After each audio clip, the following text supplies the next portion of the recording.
करते हैं और बलि देते हैं और सिर्फ उन्हीं की आरती करते हैं, जिससे मेरी माता मुझे मनचाहा फल देती है। और सच मानो मेरी किस्मत तो जैसे सोई पड़ी थी, जो माँ काली ने ही आके जगाई।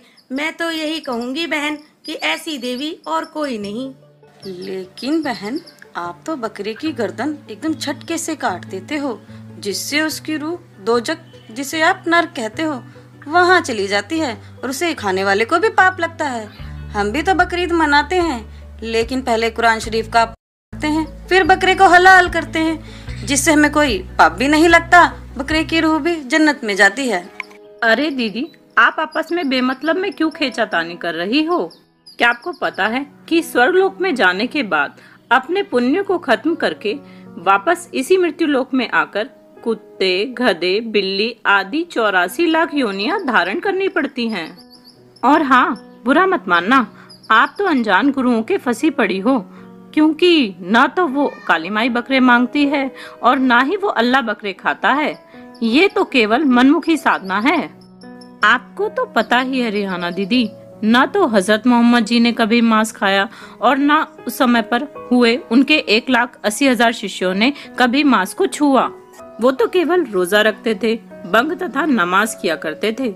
उन्होंने कभी भी बकरे, मुर्गे आदि पर कर्द नहीं चलाया।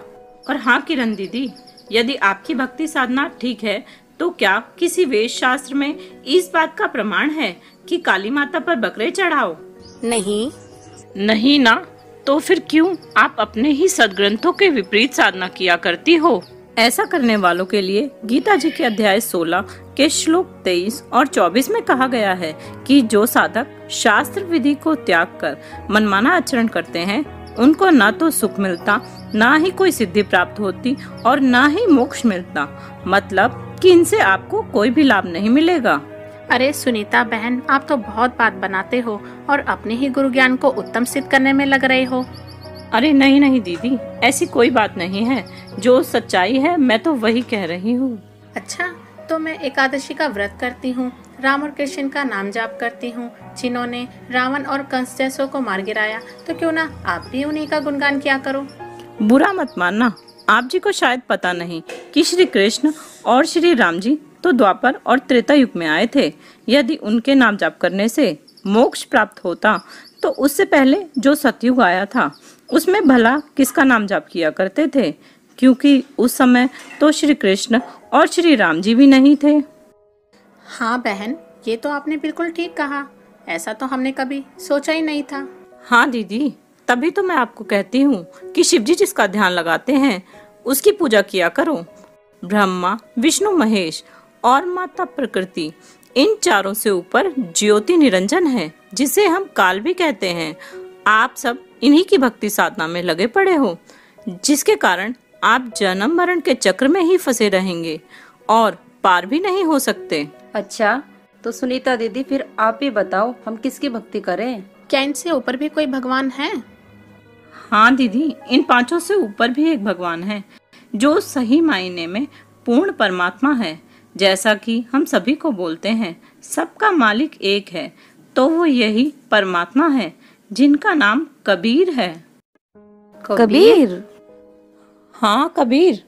और ये सिर्फ मैं ही नहीं कह रही, सभी धर्मों के धर्म ग्रंथ भी यही प्रमाणित करते हैं। जैसे प्रमाण के लिए ऋग्वेद मंडल नंबर 9 सूक्त 96 के मंत्र 17 में, गुरु ग्रंथ साहिब के पृष्ठ संख्या 721 पर और पवित्र कुरान शरीफ सूरत फुरकानी 25 की आयत 52 से 59 में भी उस कबीर अल्लाह का ही गुणगान किया गया है। सुनीता दीदी, आपको इन सदग्रंथों का इतनी गहराई से ज्ञान कैसे हुआ? हाँ दीदी, बताओ ना। हाँ बताती हूँ। मैं भी पहले इन्हीं देवी देवताओं की पूजा किया करती थी। सभी तीर्थों पर मैं और मेरे पति साथ जाते थे, सभी व्रत भी किया करती थी, लेकिन इतना करते करते भी मेरे घर में सुख शांति नाम की कोई चीज नहीं थी, जिसके कारण मैं अनेक धर्म गुरुओं के पास भी गई, मगर उनसे भी कोई लाभ न होता। तो वो यही कहते थे कि ये तो आपके प्रारब्ध के कर्म हैं, जो आपको भोगने ही पड़ेंगे। उसके बाद तो आपको पता ही, जड़ है वो परम अक्षर ब्रह्म है, गीता अध्याय नंबर 8 के श्लोक नंबर 3 वाला वो परम अक्षर ब्रह्म है। वो परम अक्षर पुरुष कहो, परम अक्षर ब्रह्म कहो। और गीता अध्याय नंबर 15 के श्लोक नंबर अब 17 पर आते हैं, उत्तम पुरुष तु अन्य परमात्मा इति उदाहरते। यह लोकतरम अविषय विवर्ती अवैश्वर है।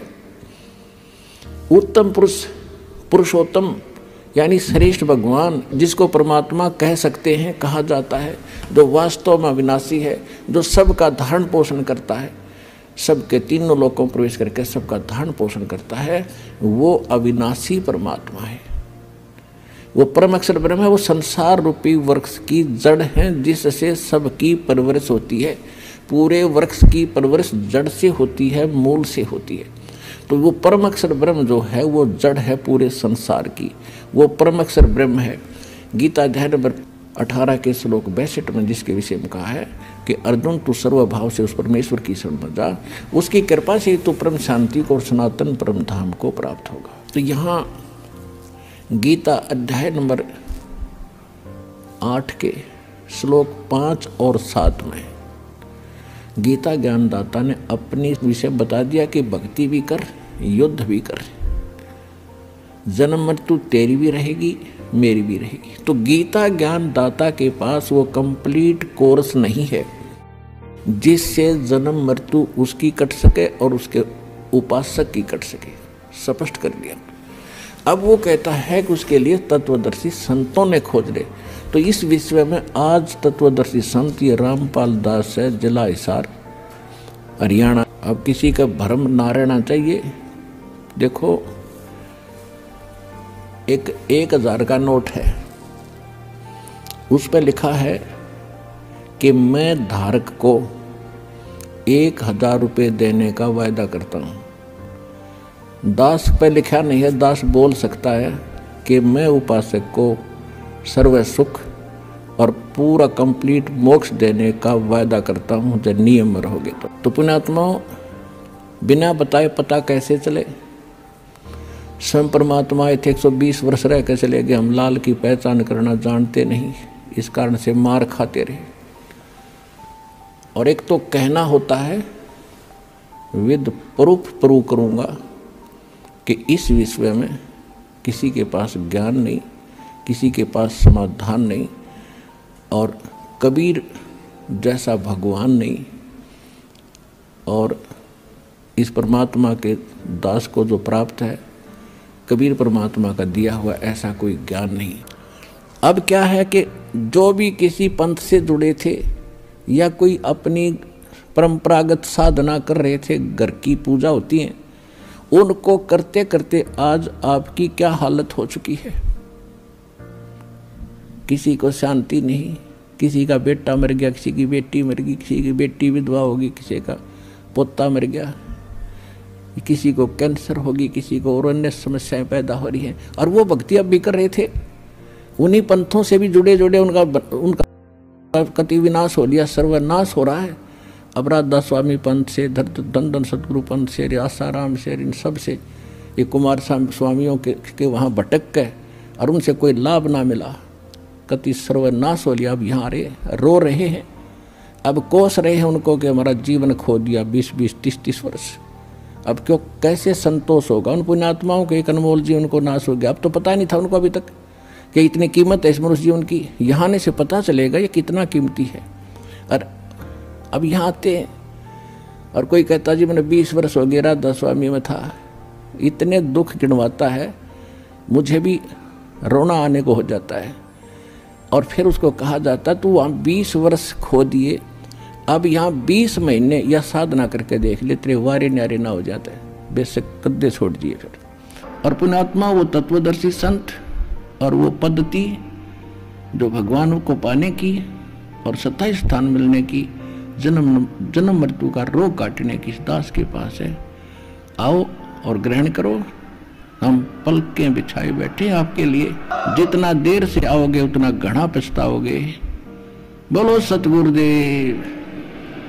जिसको अच्छे से देखकर और समझकर मैंने उस बहन को संत रामपाल जी महाराज जी से दीक्षा दिलाने को कहा और फिर मुझे नियम समझाकर संत रामपाल जी महाराज जी द्वारा टीवी के माध्यम से नाम दीक्षा दिलाई गई।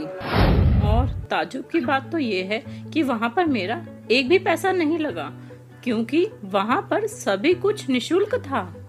निशुल्क? हाँ, निशुल्क, जिसके कारण आज मैं अपना जीवन सुख और शांति से बिता रही हूँ और आप सबके सामने बैठी हूँ। माफ करना दीदी, हमें मालूम नहीं था इस ज्ञान का, जिससे कि हमने आपको बहुत ही बुरा भला कहा, फिर भी आपने हमें ये ज्ञान समझाया, उसके लिए आपका बहुत बहुत धन्यवाद। हाँ दीदी, हमारी तरफ से भी धन्यवाद। अब तो हम सब भी संत रामपाल जी महाराज से नाम उपदेश लेकर भक्ति करेंगे। हाँ, सही कह रही हो।